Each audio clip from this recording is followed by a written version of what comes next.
Ini kejadiannya sewaktu Nina masih SMP. Kalau nggak salah tahun 2016. Tepatnya kelas 2 SMP.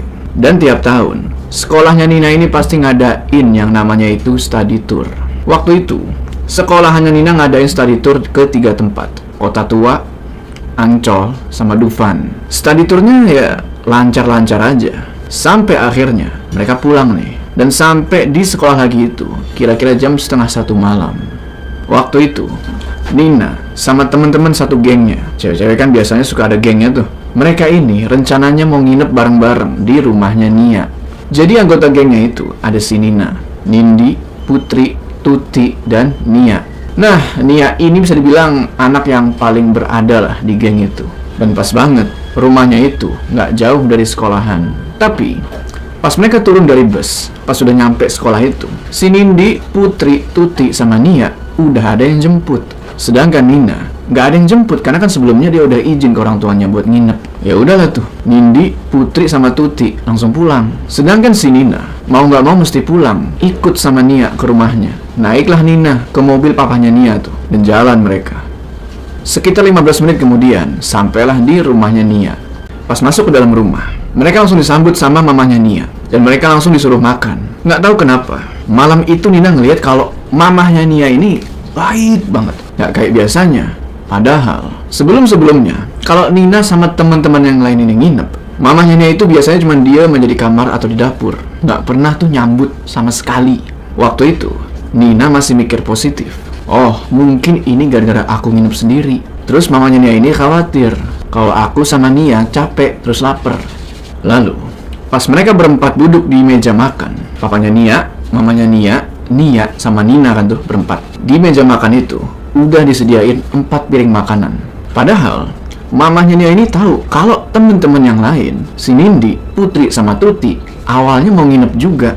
Yang anehnya, Nia sama papahnya pas lagi di dalam mobil itu nggak megang HP sama sekali. Jadi siapa yang ngasih tahu ke mamanya Nia buat nyediain piring buat 4 orang doang? Nggak mungkin kan mereka pakai telepati. Nggak cuma itu, makanan yang dihidangin juga mewah-mewah banget dan rasanya itu maknyus banget. Selama makan, Nia, papa, sama mamahnya ngeliatin Nina sambil kayak senyum-senyum aneh gitu, kayak gimana sih, kayak jadi bikin orang salting gitu. Di situ Nina jadi ngerasa nggak enak dan takut sama mereka. Karena pas si Nina tatap balik nih, mereka ini nggak kaget dan nggak ngalihin pandangannya sama sekali. Jadi tetap ngeliatin sambil senyum tuh. Karena ketakutan dilihatin nggak jelas kayak gitu sambil disenyum-senyumin, Nina jadi bingung mau ngapain. Akhirnya dia berhenti makan dan izin buat pergi ke toilet. Tapi pas Nina bilang kalau dia pengen pergi ke toilet, mereka ini nggak ada yang ngejawab. Mereka cuma ngeliatin Nina jalan ke toilet sampai kayak gini nih ngeliatinnya. Di toilet, Nina cuma diem aja, nggak ngapa-ngapain. Lumayan lama dia di dalam toilet, sampai tiba-tiba ada yang ngetok pintu toilet. Pas Nina tanya, siapa? Ternyata itu adalah Nia. Nina bukain lah itu pintu toilet, padahal sebenarnya dia ini masih takut. Tapi di situ muka sama tatapannya Nia udah berubah jadi kayak biasa lagi. Nia pun ngajak Nina buat cepet-cepet tidur di kamarnya. Oke lah, pergi nih mereka berdua ke kamar. Untungnya orang tuanya Nia udah nggak ada di meja makan. Nggak tahu, mungkin udah pernah masuk ke kamar. Singkat cerita, Nina udah mandi, udah segala macem. Terus habis itu dia tiduran di kasur. Sedangkan Nia, dia udah tidur pules. Tidurnya itu pules banget dan sempet ngigo juga. Tapi belum terjadi hal-hal aneh di situ. Ngomong-ngomong, keadaan dalam kamar waktu itu udah gelap. Ya maklum, lampunya dimatiin soalnya kan udah mau tidur dan pintu dikunci. Nggak tahu kenapa, malam itu Nina nggak bisa tidur sampai pas dia cek jam di HP-nya. Ternyata udah jam 3:30 subuh. Nah, nggak lama dari dia cek jam di HP-nya itu, tiba-tiba ceklek, ada suara orang yang buka kunci kamar. Padahal itu kamar dikunci dari dalam. Terus pintu itu dibuka dan masuklah tuh cahaya kan dari lampu yang ada di luar kamar. Dan nggak lama kemudian si Nina ngedenger ada suara langkah kaki yang masuk secara beriringan. Waktu itu Nina ketakutan dan dia mutusin buat pura-pura tidur aja. Awalnya Nina pikir itu maling, tapi pas dia ngintip dikit nih, ngintip dikit pakai mata nih kayak gini nih. Ternyata itu bukan maling. Samar-samar itu kelihatan kayak orang tuanya Nia. Mereka berdua masuk kamar dengan hati-hati banget supaya Nia dan Nina ini nggak bangun. Mamanya Nia berdiri di samping anaknya, sedangkan ayahnya Nia, dia duduk di kasur di tengah-tengah di antara kakinya Nina dan kakinya Nia. Di sini tiba-tiba Nina yang lagi pura-pura tidur ngerasa kalau jempol kakinya itu kayak diikat sama sesuatu. Dia ngerasanya sih kayak benang. Terus abis ngikat gitu, papahnya Nia ini ngomong pakai bahasa Sunda, tapi bukan bahasa Sunda yang sehari-hari ya.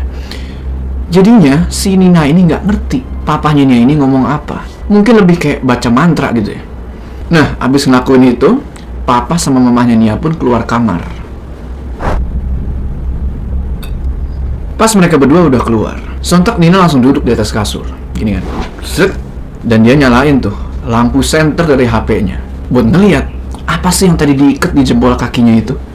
Ketika dia lihat, ternyata jempol kakinya dia itu diikat pakai benang kuning, kayak benang wol gitulah. Cuman di dalam ikatan benang itu, Nina ngerasa kayak ada sesuatu. Jadi diikatnya tuh kayak di, gitu kan? Waktu itu perasaan dia udah campur aduk antara takut dan bingung mesti ngapain. Tapi tiba-tiba hatinya ini terdorong buat ngebuka tali itu. Dan ketika dibuka, ternyata di dalam benang itu, dalam ikatan benang itu, ada secarik kertas kecil. Dilihatlah sama Nina kan, kertas apaan sih itu? Pas dilihat, kertas itu ternyata bertuliskan aksara Sunda yang Nina sendiri nggak bisa baca dan nggak ngerti apa ini artinya. Waktu itu Nina udah penasaran dan bertanya-tanya nih, kenapa kok mereka masangin benda itu ke jempol kakinya Nina dan bukan ke jempol kakinya Nia? Pas lagi kayak gitu, tiba-tiba samar-samar Nina ngedenger orang tuanya Nia kayak lagi ngobrol, kayak lagi ngomong lah sama seseorang yang nggak tahu siapa. Suaranya kurang jelas, tapi lama-kelamaan suara itu makin ngedeket ke arah pintu kamar. Di situ Nina sempat panik, dan hal pertama yang dia lakuin adalah masangin benang dan kertas yang tadi ke jempol kakinya Nia. Setelah itu, Nina pun langsung pura-pura tidur sambil ngebelakangin Nia. Gak lama kemudian, Nina ngedenger ada suara langkah kaki yang masuk ke dalam kamar. Tapi anehnya, dia gak ngedenger pintu kamar itu kebuka sama sekali. Dan juga pas dia intip dikit kan kayak gini, gak ada cahaya dari luar kamar yang masuk ke dalam kayak tadi. Dia langsung mikir di situ kalau yang masuk bukan manusia ini. Nina udah ketakutan banget di situ dan dia nggak berani lagi buka mata. Lalu nggak lama kemudian, tiba-tiba Nina ini ngedenger ada suara dari belakang badannya, yaitu tempat si Nia tidur. Suaranya itu kayak suara kucing kalau lagi makan tulang. Pernah denger nggak? Kayak mungkin kayak gini, kayak. Cuman ini tuh kedengeran lebih keras. Suara itu kedengeran kurang lebih 5 menitan. Di situ, selain ketakutan, Nina juga khawatir dan penasaran sama keadaannya Nia. Tapi, karena ketakutan banget, dia nggak berani buka mata dan balik badan sampai suara itu hilang. Dan pada akhirnya, di dalam ketakutan itu, Nina ketiduran. Nina kebangun jam 7 pagi, pas alarm HP-nya bunyi. Pas dia lihat ke jendela, dia kaget karena cahaya matahari itu udah muncul. Sedangkan dia belum sholat subuh. Belum sempet dia berdiri dari kasur, dia keinget lagi nih sama kejadian yang semalam. Pelan-pelan Nina nengok ke belakang buat ngeliat keadaannya Nia. Dan lu tahu Nia lagi apa? Nina ngeliat kalau Nia ini ya lagi tidur dengan posisi ngebelakangin Nina. Di situ Nina ngerasa lega karena dia pikir temennya itu nggak kenapa-napa, baik-baik aja. Ya udah, setelah itu Nina pun mulai jalan tuh ke kamar mandi yang ada di dalam kamarnya Nia dan mulai ambil wudhu. Sengaja dia nggak ngebangunin Nia karena dia tahu kalau Nia ini lagi mens. Selesai wudhu, Nina pun langsung sholat. Dan pas di rakaat terakhir, dia ngedenger ada suara mobil datang dari luar dan ada suara orang-orang lagi nangis. Lama kelamaan, Nina ngedenger kalau mereka itu nangis-nangis sambil manggil-manggilin namanya Nina. Dan suaranya itu kok nggak asing. Suara mereka lama-lama makin deket. Dan ketika Nina selesai sholat, orang-orang itu pas udah ada di depan pintu kamarnya Nia. Karena penasaran, Nia langsung berdiri dan jalan ke arah pintu buat ngeliat siapa sih yang dari tadi nangis-nangis nih? Pas dia buka pintunya, orang pertama yang Nina lihat adalah papahnya Nia. Di belakangnya ada ayah, ibu, paman, sama saudaranya Nina. Yang paling belakang itu adalah mamanya Nia yang lagi nangis-nangis. Usut punya usut, ternyata keluarga Nina ini pikir kalau Nina ini udah meninggal karena mereka dapat telepon dari orang tuanya Nia yang ngabarin kematiannya Nina. Padahal orang tuanya Nia belum melihat dia lagi dari semalam. Kaget karena lihat Nina berdiri bukain pintu sehat walafiat, dan pas mereka lihat ke kakinya Nina, benang yang mereka pasang semalam itu gak ada. Sontak mereka langsung dorong Nina dan lari ke tempat di mana Nia tidur. Mereka berdua langsung ngecek jempol kakinya Nia dan mereka langsung nangis sampai jerit-jerit di situ. Begitu ngelihat benang itu udah ada di jempol kaki anaknya. Jadi Nia di situ udah meninggal dalam keadaan yang mengenaskan dan di luar nalar.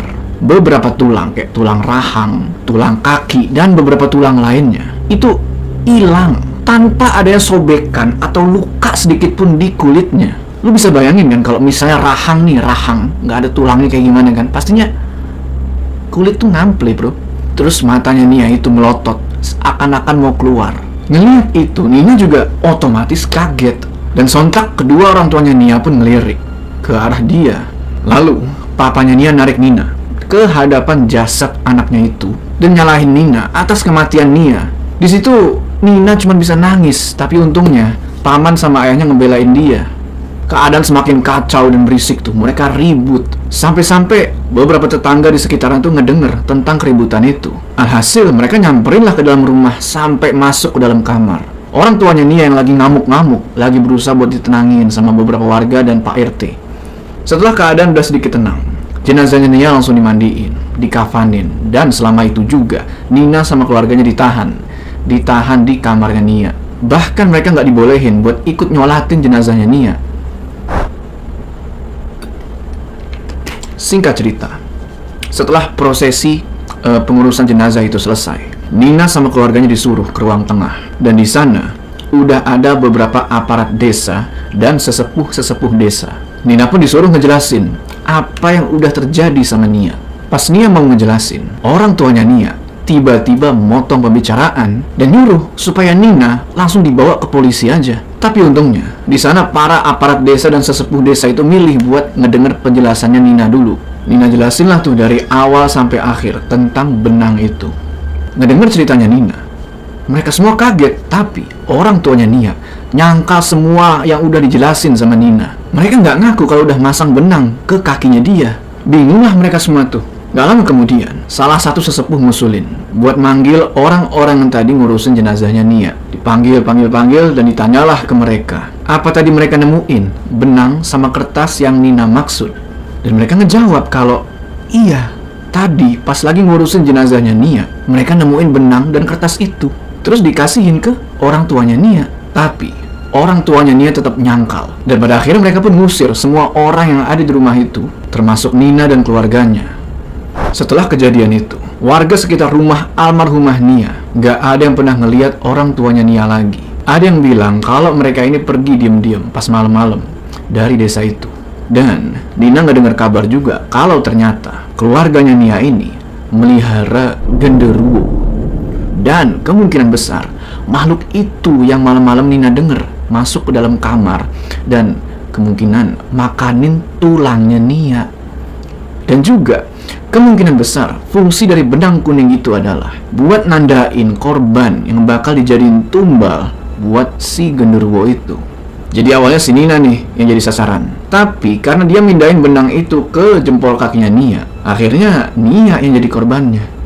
Semenjak itu, orang-orang di sekitaran rumahnya Nia udah gak pernah ngelihat orang tuanya Nia lagi. Tapi Nina ngelihat mereka. Jadi Nina ngelihat kalau orang tuanya Nia ini nyamar jadi pedagang tisu dan jadi penjual jajanan-jajanan di depan sekolahnya dia, berusaha buat ngedeketin Nina. Nggak tahu apakah mereka mau balas dendam. Oke teman-teman, gimana tuh tadi ceritanya? Tulis pendapat kalian di kolom komentar ya. Ingat, hati-hati kalau nginep di rumah temen. Habis ini nggak ada yang mau nginep di rumah teman lagi nih. Sebelum kita berpisah, jangan lupa kalian like video ini, dan bagi yang belum subscribe, ayo subscribe sekarang ke channel ini supaya kalian gak ketinggalan cerita-cerita horor selanjutnya. Gua Jo, sampai ketemu di cerita selanjutnya.